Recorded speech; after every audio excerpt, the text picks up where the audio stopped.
I knew something was wrong the moment I opened the door. The house was quiet in a way that didn't feel peaceful, just empty. No Christmas music. No smell of food. No wrapping paper scattered across the floor like every other year. Then I saw her. My daughter was sitting on the couch, knees pulled to her chest, staring at the dark TV screen. No tree lights reflected in her eyes. No gifts around her. Just a folded piece of paper resting beside her like it weighed 100 pounds. She didn't smile when she saw me. "Daddy," she whispered, like she wasn't sure I was real. My chest tightened. "Sweetheart, where's Mom?" She didn't answer. She just slid the note toward me with shaking fingers. I hadn't even unfolded it yet, but my hands were already trembling. I couldn't keep pretending. "I'm sorry you had to come home like this. She's better off not seeing us like this today." That was it.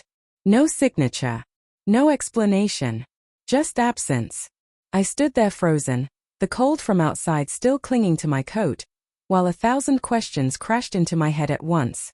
I'd been gone for 3 weeks, working extra shifts out of town so we could afford a better Christmas. She'd kissed me goodbye, told me to drive safe, told me she loved me. Now this. I knelt in front of my daughter, pulling her into my arms. She smelled like the same strawberry shampoo she'd used since kindergarten. Normal. Too normal for a day like this. "She said she'd be back," my daughter murmured. But she didn't say when. I told myself there had to be a reasonable explanation. A breakdown. A fight. Stress. Anything but what my gut was already screaming. I checked my phone. 12 missed calls.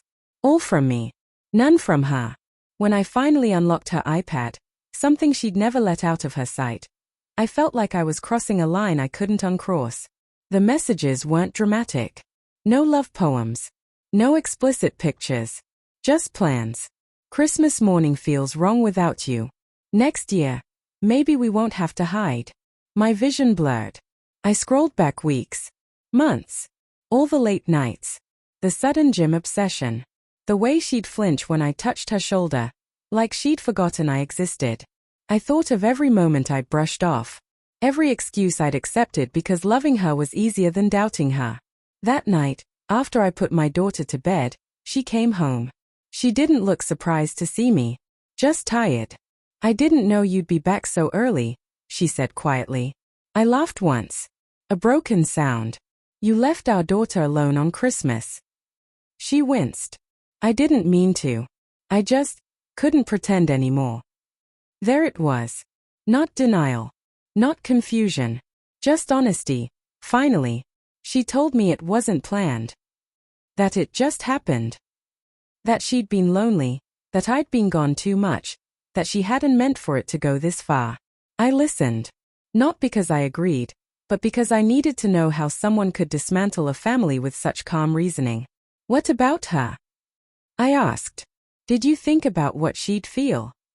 Tears finally came. Real ones, I think. Every day. But regret doesn't rewind time. It doesn't put gifts under a tree or erase the image of a child waiting for a parent who chose somewhere else. She left that night. For good. The house stayed quiet after that, but it wasn't empty anymore. It was honest. I rebuilt slowly. Some days I still catch myself remembering the woman I thought I married. Some nights the betrayal stings like it's fresh. But every Christmas since, my daughter sits surrounded by laughter, lights, and love that doesn't disappear with excuses. And I learned something that winter.